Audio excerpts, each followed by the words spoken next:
하락세를 보이는 문 대통령 지지율과 추석 민심입니다. 영상 먼저 만나보시죠.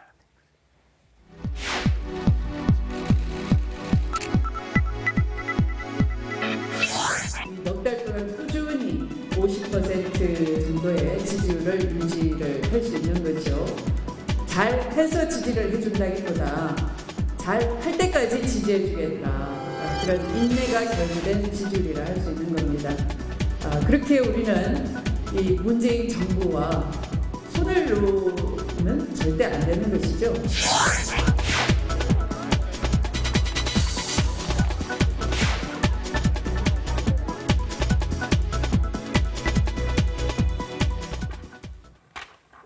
네, 취임 이후 80%대를 유지했던 문재인 대통령의 지지율이 이 한국갤럽 조사를 살펴보니 60%대 중반으로 하락을 했는데요.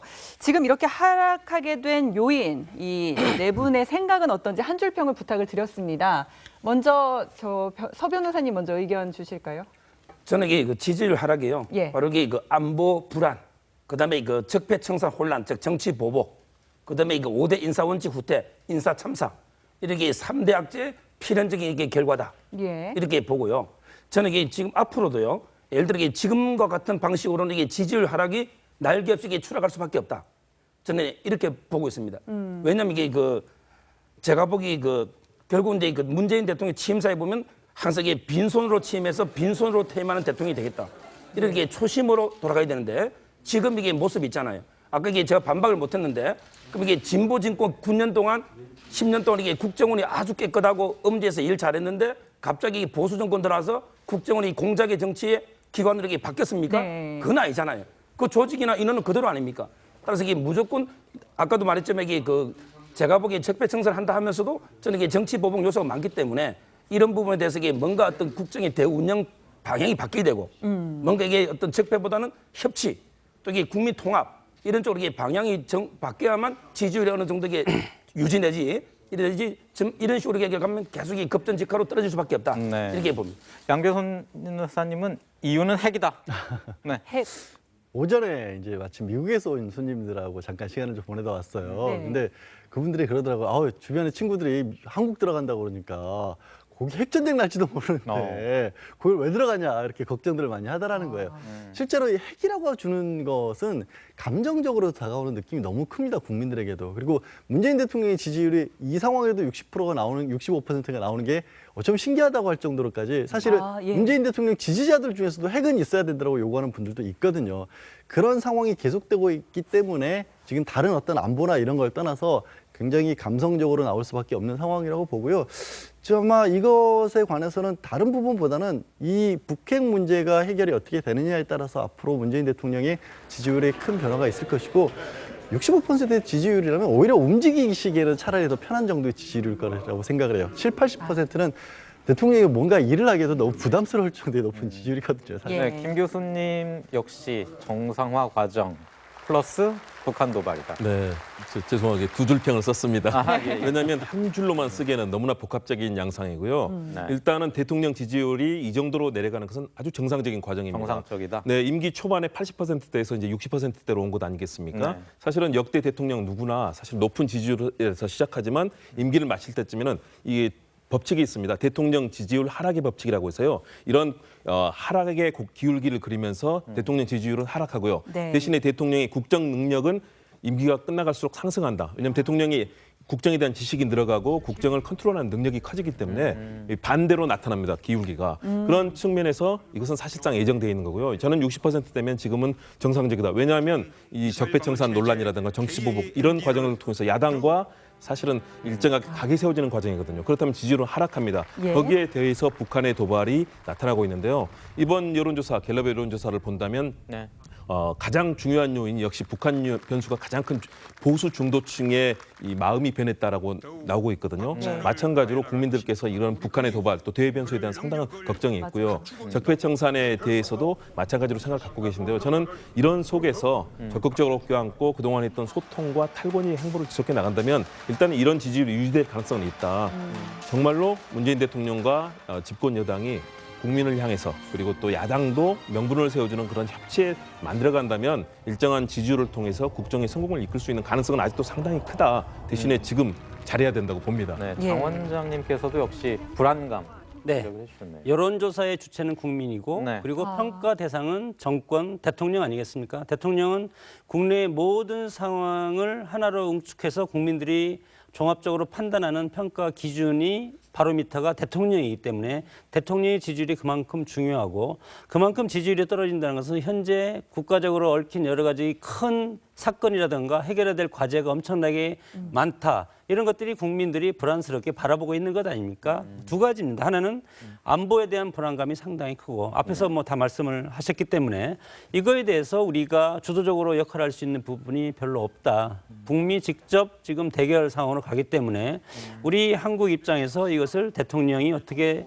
이거에 대해서 좌지우지할 수 있는 힘이 지금 없지 않습니까? 예. 그렇게 해서 상당히 국민들이 대통령이 모든 것을 해결할 수 있는 독법의 방망이를 준 줄 알았는데 그렇지 않기 때문에 약간 실망스러운 그런 어떤 여론적 지표로 나타나는 것 같고 그리고 결국은 의회에서 협치의 결과가 대통령의 지지율로 이어지는데 특히 지금 민주당 정권은 소수 정권 아니겠습니까? 120석 그리고 160석 가지고는 아무것도 할 수가 없다. 물론 인사는 할 수가 있겠지만 그 이외의 개혁 입법은 할 수가 없기 때문에 국민들이 지금 이 상황에서 한국당이 협치에 참여하고 있지 않기 때문에 대통합의 정치를 하지 못하다고 지금 보는 것 같습니다.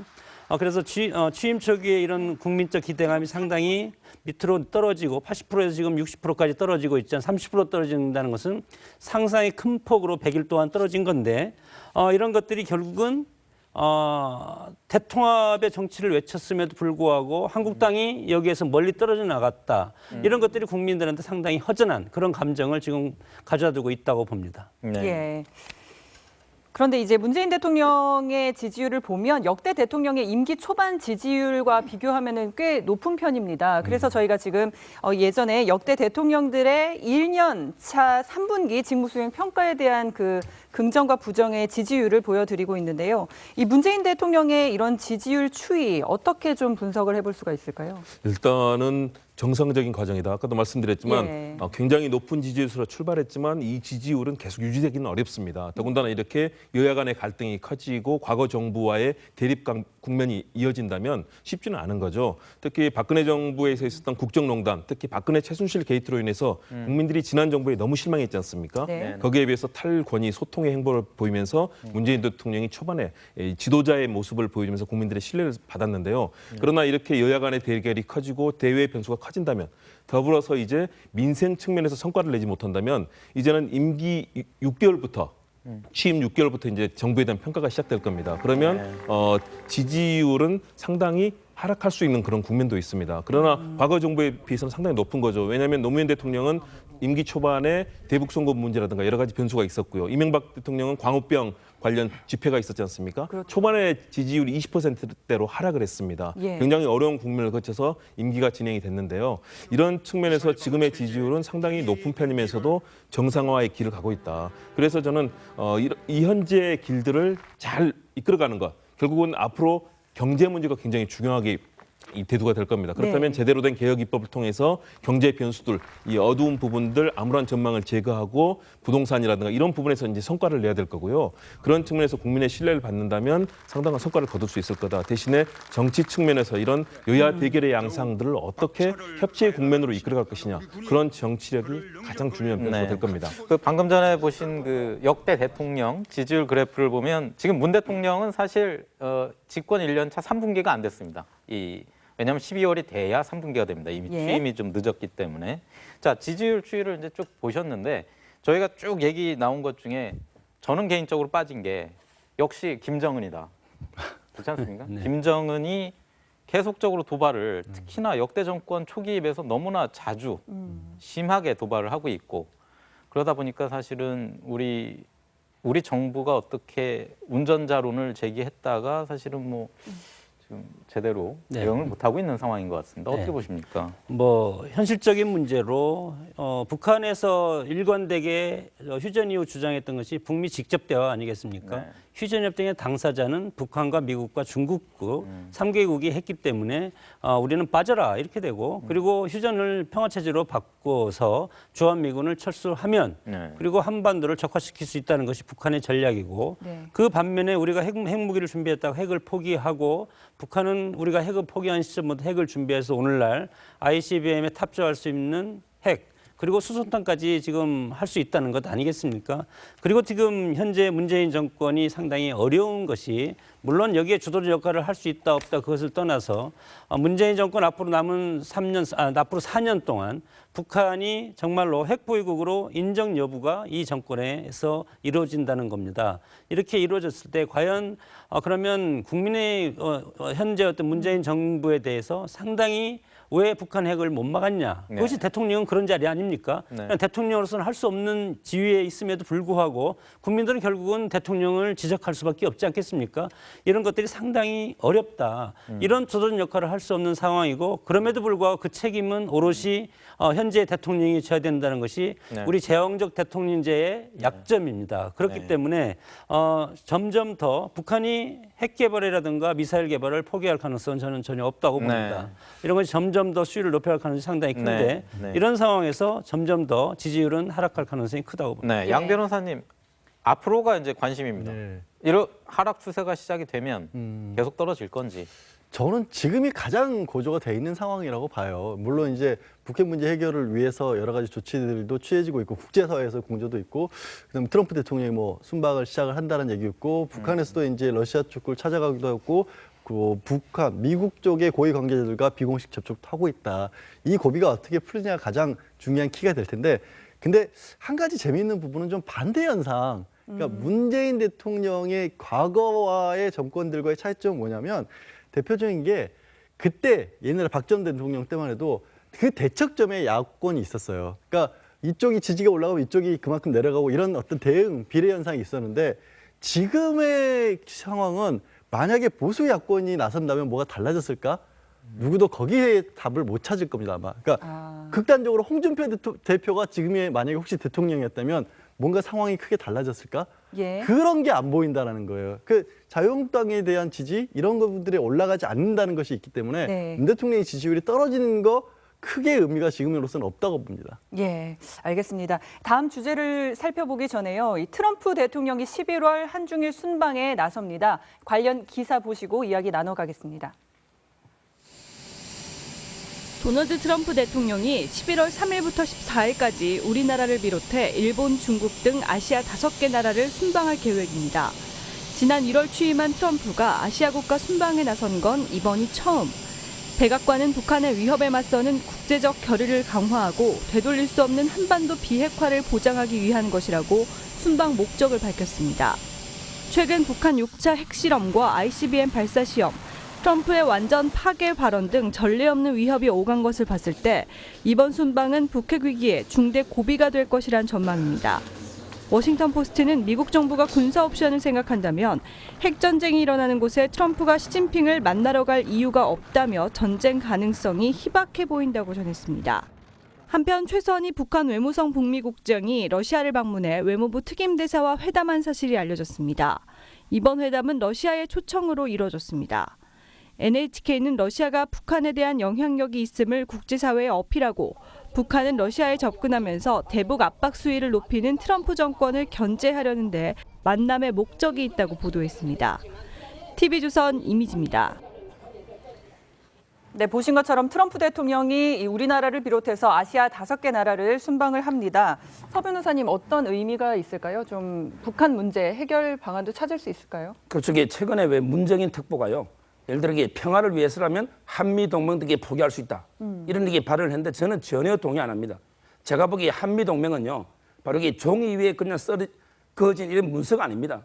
바로 6.25 때 피로 맺어진 혈맹이고 그다음에 자유민주주의와 시장경제를 가치를 공유하는 가치동맹이고 그다음에 한반도 평화와 동북아 평화의 핵심 축입니다. 예. 제가 보기에 이번에 트럼프 대통령이 아시아 5개국 방문은 상당히 북핵 얘기를 의미가 있고요.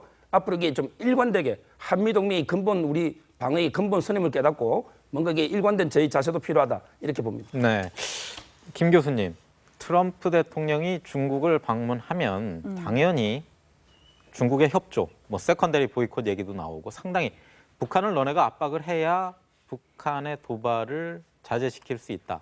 이런 부분을 강조를 할 텐데 전환점이 마련이 될 것 같습니다. 전환점이 쉽게 저는 마련되기는 어렵다고 봅니다. 네. 왜냐하면 중국의 입장과 미국의 입장이 상당히 다르고 서로 협력할 때는 협력하더라도 또 서로 대립할 때는 굉장히 강하게 대립하지 않습니까? 시진핑 주석이나 또 트럼프 대통령의 성격이 굉장히 강한 카리스마가 있는 그 스타일이기 때문에 쉽게 한쪽에 굽힐 스타일도 아니고요. 그러나 트럼프 대통령의 요청에 대해서 중국이 상당히 지금 호응하고 네. 있는 건 사실입니다. 사실상 세컨더리 보이콧도 일부 뭐 시행이 되고 있고요. 네. 또 뭐 중국 내 북한과의 뭐 합작 기업이라든가 이런 부분을 1월 초까지 폐쇄하라고 하지 않았습니까? 결국은 중국이 일정한 역할들, 다시 말해서 북한과 중국이 사이가 그렇게 또 좋은 것도 아니거든요. 그런 속에서도 북한을 일정하게 컨트롤하면서도 북한을 지켜야만 중국의 이익도 극대화될 수 있다고 판단하기 때문인데요. 그러나 일정하게 미국과의 관계가 미국과 중국의 관계도 앞으로 어느 정도 서로 이익을 공유하는 상태가 돼야 되기 때문에 네. 미국의 그런 공세적인 입장에 대해서 중국도 일정하게 호응을 할 겁니다. 그런 측면에서 우리 정부의 역할이 저는 중요하다고 봅니다. 운전석 절대 포기하지 말고 미국에 대해서도 지속적으로 우리의 입장을 얘기해야 되고요. 중국에 대해서도 빨리 사드 문제라든가 문재인 대통령이 이제 조만간에 뭐 사드 비롯해서 한중 관계에 일정한 고비를 맞을 거다라고 얘기를 했는데요. 예. 그런 측면에서처럼 중국과의 이 문제도 만들어내고요.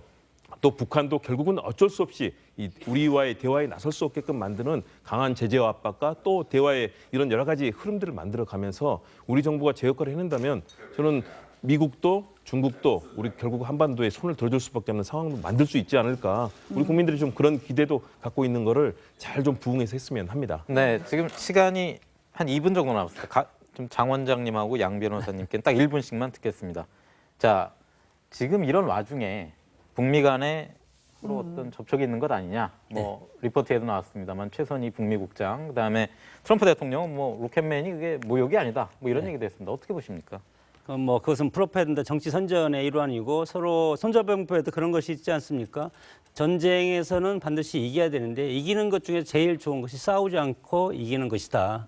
이것이 제일 좋고 현재에서 북한이 사실은 미국을한테 어느 나라도 지금 세계 어느 나라도 미국의 군사력을 따라갈 수가 없습니다. 중국도 미국의 상당 어머 일부분밖에 되지 않는 그런 상황이기 때문에 북한에서는 얼마나 지금 뭐 두려움을 느끼겠습니까? 사실 지금 뭐 이렇게 강하게 서로 막말 지금 퍼레이드를 하고 있지만 그런 상황에서 전쟁 중에도 서로 대화는 합니다. 그리고 휴전협정도 하고 이런 상황에서 특히 우리 한반도는 지금 중국과 러시아 그리고 미국, 일본 이 사이의 완충 지역 아니겠습니까? 상당히 중요하고 6.25 전쟁을 할 때도 중국과 미군이 한반도 내에서만 전쟁을 하자. 네. 그 이외를 절대 벗어나면 안 된다. 이런 것들을 공격하는 군인들한테 상당히 몇 번의 어떤 주의를 줬을 정도로 그만큼 서로 예민한 것이기 때문에 싸우지 않고 북핵 해결을 할 수 있다면 그것을 선택하겠다. 그런 취지로 읽힙니다. 예. 양 변호사님은 어떻게 전망하세요? 시점이 트럼프 대통령이 방문한 시점이 11월인데 아마 중국 공산당 전당대회 이유가 될 것입니다. 그러니까 중국이 내부의 문제가 어느 정도 수습이 돼서 시진핑이 자신의 권력에 관련한 불안감이 없어지고 나면 주변의 안정을 그 다음에 나서겠죠. 참 절묘한 시점이기 때문에 여러 가지가 좀 안정화로 들어가지 않을까 기대를 해봅니다. 희망합니다. 네. 알겠습니다. 예, 사실은 예. 문재인 대통령 지지자들 중에서도 핵은 있어야 된다고 요구하는 분들도 있거든요. 그런 상황이 계속되고 있기 때문에 지금 다른 어떤 안보나 이런 걸 떠나서 굉장히 감성적으로 나올 수밖에 없는 상황이라고 보고요. 아마 이것에 관해서는 다른 부분보다는 이 북핵 문제가 해결이 어떻게 되느냐에 따라서 앞으로 문재인 대통령의 지지율에 큰 변화가 있을 것이고 65%의 지지율이라면 오히려 움직이시기에는 차라리 더 편한 정도의 지지율일 거라고 생각을 해요. 80%는 대통령이 뭔가 일을 하기에도 너무 부담스러울 정도의 높은 지지율이거든요. 사실. 예. 네, 김 교수님 역시 정상화 과정 플러스 북한 도발이다. 네, 죄송하게 두 줄 평을 썼습니다. 아하, 예, 예. 왜냐하면 한 줄로만 쓰기에는 너무나 복합적인 양상이고요. 네. 일단은 대통령 지지율이 이 정도로 내려가는 것은 아주 정상적인 과정입니다. 정상적이다. 네, 임기 초반에 80%대에서 이제 60%대로 온 것 아니겠습니까? 네. 사실은 역대 대통령 누구나 사실 높은 지지율에서 시작하지만 임기를 마칠 때쯤에는 이게 법칙이 있습니다. 대통령 지지율 하락의 법칙이라고 해서요. 이런 하락의 기울기를 그리면서 대통령 지지율은 하락하고요. 네. 대신에 대통령의 국정 능력은 임기가 끝나갈수록 상승한다. 왜냐하면 대통령이 국정에 대한 지식이 늘어가고 국정을 컨트롤하는 능력이 커지기 때문에 이 반대로 나타납니다. 기울기가. 그런 측면에서 이것은 사실상 예정되어 있는 거고요. 저는 60%대면 지금은 정상적이다. 왜냐하면 이 적폐청산 논란이라든가 정치보복 이런 과정을 통해서 야당과 사실은 일정하게 별로 없다. 북미 직접 지금 대결 상황으로 가기 때문에 우리 한국 입장에서 이것을 대통령이 어떻게 이거에 대해서 좌지우지할 수 있는 힘이 지금 없지 않습니까? 예. 그렇게 해서 상당히 국민들이 대통령이 모든 것을 해결할 수 있는 독법의 방망이를 쥔 줄 알았는데 그렇지 않기 때문에 약간 실망스러운 그런 어떤 여론적 지표로 나타나는 것 같고 그리고 결국은 의회에서 협치의 결과가 대통령의 지지율로 이어지는데 특히 지금 민주당 정권은 소수 정권 아니겠습니까? 120석 그리고 160석 가지고는 아무것도 할 수가 없다. 물론 인사는 할 수가 있겠지만 그 이외의 개혁 입법은 할 수가 없기 때문에 국민들이 지금 이 상황에서 한국당이 협치에 참여하고 있지 않기 때문에 대통합의 정치를 하지 못하다고 지금 보는 것 같습니다. 그래서 취임 초기에 이런 국민적 기대감이 상당히 밑으로 떨어지고 80%에서 지금 60%까지 떨어지고 있잖아요. 30% 떨어진다는 것은 상당히 큰 폭으로 100일 동안 떨어진 건데 이런 것들이 결국은 대통합의 정치를 외쳤음에도 불구하고 한국당이 여기에서 멀리 떨어져 나갔다. 이런 것들이 국민들한테 상당히 허전한 그런 감정을 지금 가져다 두고 있다고 봅니다. 네. 예. 그런데 이제 문재인 대통령의 지지율을 보면 역대 대통령의 임기 초반 지지율과 비교하면은 꽤 높은 편입니다. 그래서 저희가 지금 예전에 역대 대통령들의 각이 세워지는 과정이거든요. 그렇다면 지지율은 하락합니다. 예. 거기에 대해서 북한의 도발이 나타나고 있는데요. 이번 여론조사, 갤럽의 여론조사를 본다면 네.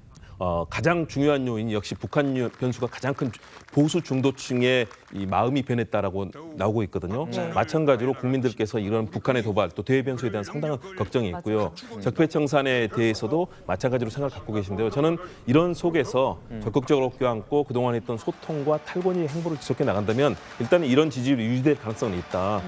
정말로 문재인 대통령과 집권 여당이 국민을 향해서 그리고 또 야당도 명분을 세워주는 그런 협치에 만들어간다면 일정한 지지율을 통해서 국정의 성공을 이끌 수 있는 가능성은 아직도 상당히 크다. 대신에 지금 잘해야 된다고 봅니다. 네, 예. 장 원장님께서도 역시 불안감 네. 지적을 해주셨네요. 여론조사의 주체는 국민이고 네. 그리고 평가 대상은 정권, 대통령 아니겠습니까? 대통령은 국내의 모든 상황을 하나로 응축해서 국민들이 종합적으로 판단하는 평가 기준이 바로미터가 대통령이기 때문에 대통령의 지지율이 그만큼 중요하고 그만큼 지지율이 떨어진다는 것은 현재 국가적으로 얽힌 여러 가지 큰 사건이라든가 해결해야 될 과제가 엄청나게 많다. 이런 것들이 국민들이 불안스럽게 바라보고 있는 것 아닙니까? 두 가지입니다. 하나는 안보에 대한 불안감이 상당히 크고 앞에서 뭐 다 말씀을 하셨기 때문에 이거에 대해서 우리가 주도적으로 역할할 수 있는 부분이 하락세를 보이는 문 대통령 지지율과 추석 민심입니다. 영상 먼저 만나보시죠.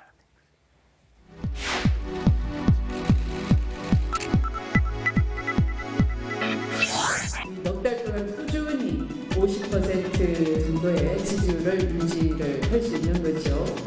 잘해서 지지를 해준다기보다 잘할 때까지 지지해주겠다.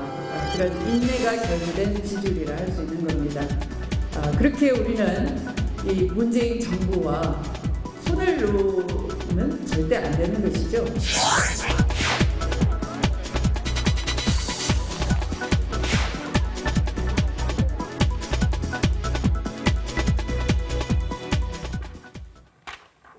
네, 취임 이후 80%대를 유지했던 문재인 대통령의 지지율이 이 한국갤럽 조사를 살펴보니 60%대 중반으로 하락을 했는데요. 지금 이렇게 하락하게 된 요인, 이 네 분의 생각은 어떤지 한 줄 평을 부탁을 드렸습니다.